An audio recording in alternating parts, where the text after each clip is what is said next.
Brett Holmes raced in the NASCAR Craftsman Truck Series part-time in 2022. In 8 starts, his best finish was a third-place finish at Talladega Superspeedway. On TobyChristie.com, Brett said, "I want to be full-time next year. Just trying to work things out, and hopefully we can get more support to do that."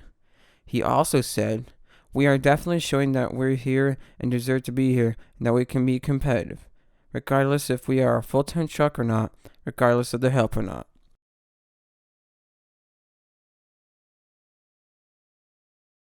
Dale Earnhardt Jr. won only twice in 7 seasons. Both wins came at Michigan. His first win that time span was in 2008. He won on a green-white checkered finish, and the race finished under caution. This was his first win for Hendrick Motorsports. His other win came in 2012. He broke a long winless streak that day, and the fans were really rooting for him.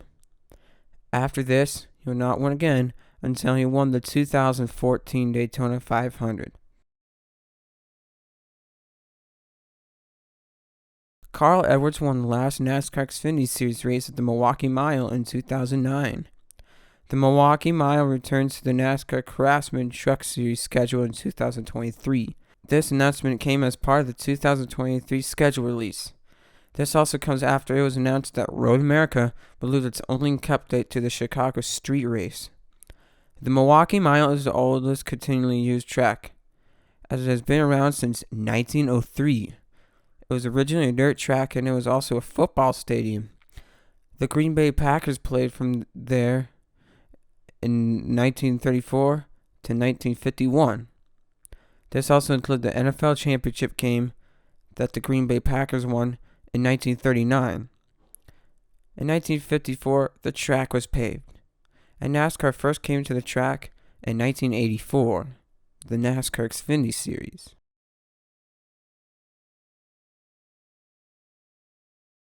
At the first Iowa Speedway race in 2011 for the NASCAR Xfinity Series, Ricky Stenhouse Jr. was leading the race with 1 lap to go.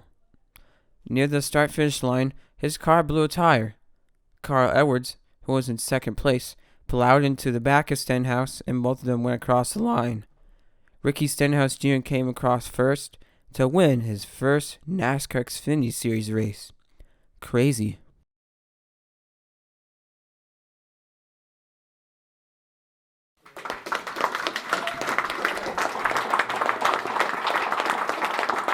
The car in this photo is a paint scheme that Rusty Wallace ran in a few races in 2000. In 3 starts driving this paint scheme, he finished in 3rd at Daytona, 1st at Bristol, and 34th place at Richmond after having engine issues. This is a nice looking paint scheme.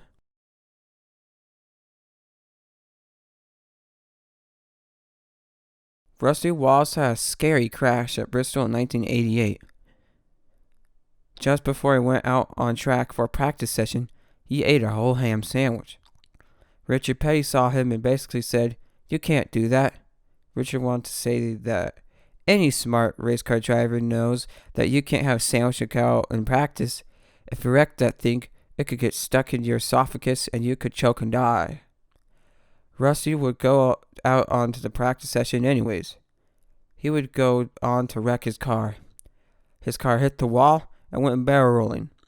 ESPN's Dr. Jerry Punch was close to the scene and would end up being a lifesaver. Punch went right away to his aid and started to work on his airway. Wallace was not breathing. Soon after, Wallace was cut out of the car and he started to breathe on his own.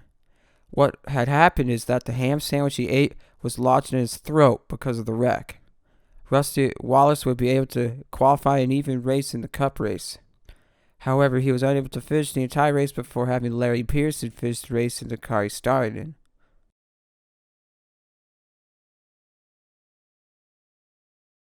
Tony Stewart drove the number 14 car for his own team, Stewart Haas Racing, starting in 2009. He was released from his last year at Joe Gibbs Racing and made the switch primarily because Joe Gibbs Racing was using Toyotas and his sprint car team was using Chevys. Tony Stewart would end up being pretty successful at Stewart Haas Racing. Stewart would race up to the end of 2016.